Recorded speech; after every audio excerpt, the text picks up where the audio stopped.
ابھی تشریف لاتے ہیں professor doctor Muhammad Hussain Memon of Karachi. السلام علیکم ورحمۃ اللہ وبرکاتہ۔ الحمد للہ رب العالمین والصلاة والسلام علی اشرف الانبیاء والمرسلین وعلی آلہ وصحبہ اجمعین، اما بعد فاعوذ باللہ من الشیطان الرجیم، بسم اللہ الرحمن الرحیم، انا نحن نزلنا الذکر وانا له لحافظون، رب اشرح لي صدری ویسر لي امری واحلل عقدۃ من لسانی یفقہوا قولی۔ اذان قدر آج الحمدللہ تقریب بخاری میں الحمدللہ ہماری حاضری ہوئی ہے، آپ کی بھی اور دیگر علماء بھی تشریف لائے ہیں۔ اللہ تعالی ہماری حاضری کو قبول فرمائے اور اس جامع کو اللہ تعالی خوب برکتوں سے نوازے۔ وقت کی مناسبت سے دو چار باتیں میں نے کرنی ہے۔ اللہ تعالی نے جو قرآن مجید نازل کیا ہے، اس کی سورہ حجر 15ویں سورت کی 9ویں آیت میں اللہ تعالی فرماتے ہیں اِنَّا نَحْنُ نَزَّلْنَا الذِّكْرَ وَإِنَّا لَهُ لَحَافِظُونَ، ہم نے اس شریعت کو اتارا ہے اور اس کی حفاظت کی ذمہ داری بھی ہمارے اوپر ہے۔ کئی ترجموں کے اندر اس آیت کا ترجمہ یہ لکھا گیا ہے، ہم نے اتارا ہے قرآن کو اور اس کی حفاظت کی ذمہ داری ہمارے اوپر ہے، جبکہ یہ ترجمہ نہیں بنتا۔ ترجمہ یہ ہے کہ ہم نے اس شریعت کو اتارا، ذکر سے مراد مکمل شریعت ہے، اور اس کی حفاظت، اس کا تحفظ، اس کا پروٹیکشن اللہ تعالیٰ فرماتے ہیں کہ وہ میری ذمہ داری ہے۔ نکتے کی بات یہ ہے کہ قرآن مجید کو قرآن مجید کے بعد جس کتاب کو دنیا کے اندر سب سے صحیح ترین کتاب قرار دی گئی ہے وہ ہے امام بخاری کی صحیح بخاری، جسے اصح الکتب بعد کتاب اللہ تعالی، اللہ تعالی کی کتاب کے بعد سب سے صحیح ترین کتاب اس کو قرار دیا گیا ہے۔ اس کو سب سے صحیح ترین کتاب کن وجوہات پر قرار دیا گیا ہے؟ تقریباً میں نے کوشش کی ہے تو اس پر تقریباً 300 وجوہات بنتی ہیں۔ 300 وجوہات کی بنا پر اس کتاب کا صحیح ترین ہونا ثابت ہے۔ امام بخاری رحمۃ اللہ علیہ نے جو صحیح بخاری لکھی ہے، آپ امام بخاری رحمہ اللہ خود فرماتے ہیں کہ میں ریاض الجنہ کے اندر بیٹھ کر میں نے صحیح بخاری کے خطے کو تیار کیا۔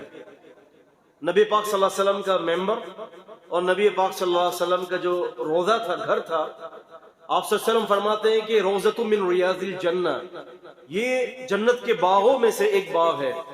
امام بخاری رحمۃ اللہ علیہ نے وہاں پر بیٹھ کر صحیح بخاری کا خطہ تیار کیا، یعنی صحیح بخاری کی کتنی کتابیں مجھے لکھنی ہیں اور صحیح بخاری کے اندر کیا کیا جو ہے وہ باب قائم کر رہے ہیں۔ امام بخاری نے وہاں پر 98 کتابوں کا تعین کر کے وہاں پر ایک خطہ تیار کر دیا۔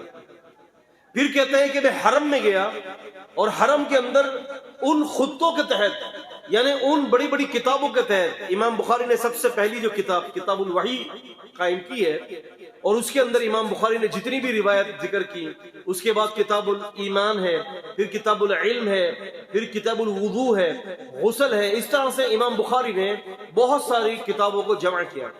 فرماتے کہ حرم کے اندر بیٹھ کر میں 2 رکعت کو ادا کرتا، غسل کرتا، غسل کرنے کے بعد 2 رکعت پڑھتا، استخارہ کرتا، اور استخارہ کرنے کے بعد حدیث کو وہاں پر اس کی جگہ پر ذکر کر دیتا، اور اللہ سے دعا کرتا کہ یا اللہ یہ حدیث جو میں نے سند کے ساتھ ذکر کی ہے، اللہ آپ اگر اس کے اندر یہ سمجھتے ہیں کہ یہ حدیث نبی پاک سے ہم تک پہنچتی ہے تو یا اللہ میرے دل کے اندر القاء کر دیں تاکہ میں اس حدیث کو بخاری کی سیرت بنا دوں۔ اس طرح سے امام بخاری رحمۃ اللہ علیہ نے 16 سال کے عرصے کے اندر، کتنے عرصے میں؟ 16 سال کے عرصے کے اندر صحیح بخاری تیار کی۔ یہاں پر نکتے کی بات میں آپ کو یہ بتاتا چلوں کہ صحیح بخاری کو اصح الکتب بعد کتاب اللہ تعالی، اللہ تعالیٰ کی کتاب کے بعد سب سے صحیح ترین کتاب قرار دیا ہے۔ بہت سارے لوگوں نے کوشش کی کہ صحیح بخاری جیسی کتاب لکھ لیں، لیکن آج امام بخاری کی کتاب کو سینکڑوں سال ہو گئے، آج تک کسی نے اس کتاب جیسی کوئی کتاب نہیں لکھی۔ آپ دیکھیں، لکھنے کی کوشش بھی کرتے ہیں تو کوئی نہیں لکھ سکتا۔ کیونکہ جو مرتبہ اللہ تعالیٰ نے اس کتاب کو دیا اس کی شان بڑی اونچی ہے۔ امام بخاری رحمۃ اللہ علیہ نے اس کتاب کی ابتدا کتاب وحی سے کی ہے، کتاب الوحی سے کی ہے۔ آپ فرماتے ہیں کہ کتاب الوحی سے میں نے ابتدا اس لیے کی ہے کہ اللہ تبارک و تعالیٰ نے جو سب سے پہلے نبی علیہ السلام کو نبوت عطا کی وہ وحی کے ذریعے کی، تو لہٰذا کتاب کی نسبت یہ بنتی ہے کہ اس کی پہلی ابتدا جو ہے وہ وحی کے ذریعے ہونا چاہیے۔ اور آپ دیکھیں پھر اس کے بعد کتاب الوحی کے بعد ساری کتابوں کا ذکر کرتے ہیں، اور پھر آخری میں کتاب التوحید کا ذکر فرمایا انہوں نے۔ یہ اس لیے ذکر فرمایا کہ تاکہ لوگوں کو سمجھ میں آ جائے کہ حدیث کا علم حاصل کرنا، ایمان کو قبول کرنا یہ نیت کے ساتھ ہے، اور پھر بندہ نیت کے بعد علم کو حاصل کرے، ایمان کو بڑھائے اور اپنی زندگی عقیدہ توحید پر رکھے، اور پھر توحید پر زندگی کا اختتام ہو جائے۔ اسی لیے انہوں نے بخاری شریف کا اختتام بھی کتاب التوحید پر کیا ہے۔ اذان قدر یہ تو ایک بہت بڑی جامعت ہے، اس کے اندر امام بخاری رحمۃ اللہ علیہ نے کس طرح سے صحیح بخاری لکھی، امام بخاری نے کن کن لوگوں سے صحیح بخاری کو جو ہے وہ جمع کیا۔ کمال کی بات یہ ہے کہ امام بخاری نے یہ ثابت کیا ہے کہ ہماری جو زندگی جو ہے وہ مکمل زندگی پیورلی جو ہے وہ دین پر کیسے گزرے، اس کو انہوں نے صحیح بخاری کے اندر ثابت کیا ہے۔ آپ دیکھیں آج ہم لوگ دنیا داری اور دینداری کو الگ کر دیتے ہیں۔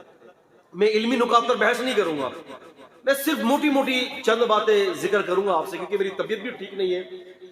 امام بخاری رحمۃ اللہ علیہ نے یہ ثابت کیا ہے کہ بہت سارے لوگ دنیا داری کو اور دینداری کو الگ کر دیتے ہیں۔ امام بخاری نے صحیح بخاری کے ذریعے یہ ثابت کیا ہے کہ تمہاری پیورلی جو دینداری ہے حقیقت میں وہ دنیا داری ہے۔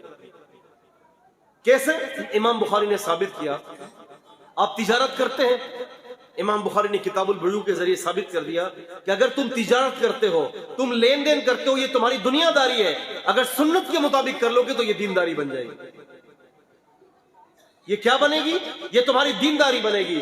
اور پھر دیکھیں نا آج کا موجودہ دور، میں تو یہ کہتا ہوں کہ صحیح بخاری تمام انسانی جسمانی اور روحانی بیماریوں کا علاج ہے۔ اس کے اندر وَنُنَزِّلُ مِنَ الْقُرْآنِ مَا هُوَ شِفَاءٌ وَرَحْمَةٌ لِلْمُؤْمِنِينَ، ہم نے قرآن کو نازل کیا، یہ ایمان والوں کے لیے شفا بھی ہے اور رحمت بھی ہے۔ اللہ کی قسم کھا کے کہہ رہا ہوں، اسی طرح سے صحیح بخاری بھی انسانوں کے لیے ان کی روحانی بیماریوں کا بھی علاج ہے، اس کتاب کے اندر جسمانی بیماریوں کا بھی علاج ہے۔ آپ دیکھیں آج ایک بڑی عجیب نقطے کی طرف آپ کا توجہ دلا رہا ہوں۔ آپ دیکھیں نفسیاتی امراض آج کے دور میں کتنے بڑھ چکے ہیں، خودکشیاں ہو رہی ہیں، بے روزگاری کے سلسلے میں جو ہے احساس کمتری، جس کو دیکھو وہ نفسیاتی مریض کا شکار ہے، جس کو دیکھو وہ انزائٹی کا شکار ہے، پریشان، مصیبتیں، ہر فیلڈ کے لوگ خودکشی کر رہے ہیں۔ شور کس چیز کا ہو رہی ہے؟ ہر آدمی کو دیکھیں آپ کہ وہ انزائٹی کا شکار، نفسیاتی بیماریوں کا شکار۔ امام بخاری نے اپنی صحیح بخاری کے ذریعے، نبی علیہ السلام کی احادیث کے ذریعے ان تمام نفسیاتی بیماریوں کا علاج بتایا ہے۔ نفسیاتی بیماریوں کا علاج، انسان جو اپنی نفسیات کے حوالے سے کمزور پڑ جاتا ہے، اللہ سے تعلق ٹوٹ جاتا ہے، امام بخاری نے ان کا بھی علاج صحیح بخاری کے اندر کیا ہے۔ آپ دیکھیں نا اللہ کے رسول صلی اللہ علیہ وسلم کی یہ خاصیت امام بخاری نے ذکر کی ہے کہ نبی پاک صلی اللہ علیہ وسلم اتنے بڑے معالج نفسیات تھے کہ لوگوں کو دیکھتے ہوئے ان کے ذہنوں کے مطابق ان سے بات کرتے تھے۔ دیکھیں نبی علیہ السلام مسجد کے اندر ہے، ایک بندہ آتا ہے اور دیہاتی تھا، مسجد کے صحن کے اندر بیٹھ کر جہاں نماز پڑھی جاتی ہے پیشاب کرنا شروع کر دیا، اور صحابہ اکرام اس کی طرف لپکے تاکہ اس کے اوپر جو ہے وہ پٹائی کریں، اس کو روکیں، سختی کریں۔ نبی علیہ السلام نے روک دیا، آپ نے فرمایا کہ نہیں، اس کو پیشاب کرنے دو۔ جب پیشاب سے فارغ ہو گیا تو اللہ کے رسول صلی اللہ علیہ وسلم اس بندے کے پاس گئے، اس دیہاتی کے پاس گئے اور کہا کہ دیکھو بھائی بات یہ ہے کہ مسجدیں اللہ کے ذکر کے لیے، تلاوت کے لیے اور نمازوں کے لیے بنائی گئی ہیں۔ فرمایا کہ دیکھو بھائی بات یہ ہے کہ مسجد میں پیشاب نہیں کی جاتی۔ حافظ ابن حجر رحمۃ اللہ علیہ اور دیگر محدثین فرماتے ہیں کہ اس میں کتنی بڑی نفسیات کی تربیت اللہ کے نبی صلی اللہ علیہ وسلم نے کی ہے۔ پہلی بات تو یہ ہے کہ اللہ کے نبی صلی اللہ علیہ وسلم کتنے بڑے انسان کے جسمانی ماہر تھے، اگر آپ صلی اللہ علیہ وسلم اس کو بیچ پیشاب کرتے ہوئے روک دیتے تو ہو سکتا کہ اس کو گردوں کی بیماری ہو جاتی۔ اس کو پیشاب کی تکلیف کی بیماری ہو جاتی، نبی پاک صلی اللہ علیہ وسلم انسانوں کی رحمت بنا کر بھیجے، آپ صلی اللہ علیہ وسلم نے اس کو پیشاب کرنے دیا، اس کو پیشاب سے فارغ ہونے دو۔ دوسری وجہ یہ ہے کہ اگر اس کو پیشاب کے درمیان روک دیتے نبی کریم صلی اللہ علیہ وسلم تو وہ اپنے پیشاب کو بچانے کے لیے کہ میری پیشاب دوبارہ میرے کپڑوں میں نہ نکل جائے، نبی پاک کی بات نہیں سنتا، نبی صلی اللہ علیہ وسلم کی بات کو نہیں سنتا۔ تیسری وجہ یہ ہے کہ اگر اس کو درمیان میں روک دیتے تو جب یہ جاتا تو پوری مسجد کے اندر قطرے گراتا گراتا جاتا۔ کیسی نفسیات نبی صلی اللہ علیہ وسلم نے پڑھی اس کی۔ چوتھی بات یہ تھی کہ اگر اللہ کے نبی صلی اللہ علیہ وسلم اس پر سختی کرتے تو عین ممکن تھا کہ یہ دیہاتی دوبارہ نبی صلی اللہ علیہ وسلم کے پاس آ کر نماز نہ پڑھتا۔